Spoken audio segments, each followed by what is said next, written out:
And finally, a year into the pandemic, we thought we would check back with our go-to virus expert, immunologist Dr. Sharon Frey at St. Louis University, and she helped oversee some of the testing of the Moderna vaccine. And so while many of us are getting or trying to get those shots, the scientists, they still have their work cut out for them. My suspicion right now, and this is my own personal suspicion, is that this virus is going to be around for a really long time. And it will, because it's an mRNA virus, it will continue to mutate. We will have to continue to be extremely vigilant about the vaccines that we're using and keeping track of whether the new mutations can evade those vaccines or not, and how serious is the disease that is caused by those viruses. And congratulations, we should all be very happy that these vaccines are out there. The studies actually continue. The scientists have not put all of their Moderna stuff into a drawer and moved on to other things.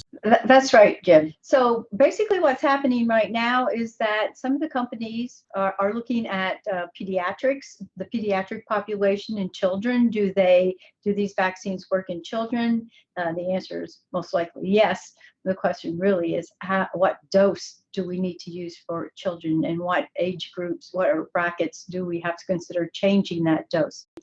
We will be looking at whether these vaccines are the best vaccines in pregnant women, for example, or immunocompromised hosts, and those kinds of studies.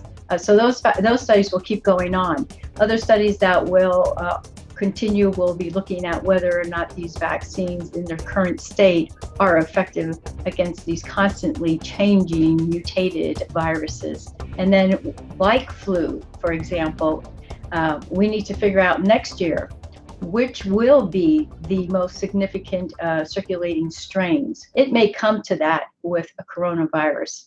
I will not be surprised if it does. Yeah, and originally when this was first being talked about, people were saying, well, 30,000 people or whatever the number is die from flu or flu-related issues every year. Do you think that's kind of where we might be with COVID? And I don't mean 30,000 is anything to ignore, but it's not 500,000. Right. And so that's the $1 million question. So we would hope that as coronavirus is around longer and longer, that it will become less virulent or cause less disease in humans as we are exposed to it more.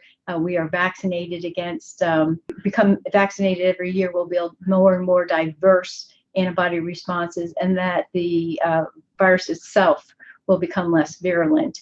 It doesn't do the virus any good to kill people, because when you kill somebody, you no longer have feed or fodder. So it would benefit the virus not to kill humans or have a high mortality rate, so that it possibly could mutate in such a way that it does become less virulent. And of course, that's everyone's hope. And as more and more people become vaccinated, our life will start to return to normal. And it will be hopefully similar to flu. Every year you'll go get your coronavirus vaccine, if that's going to be the case.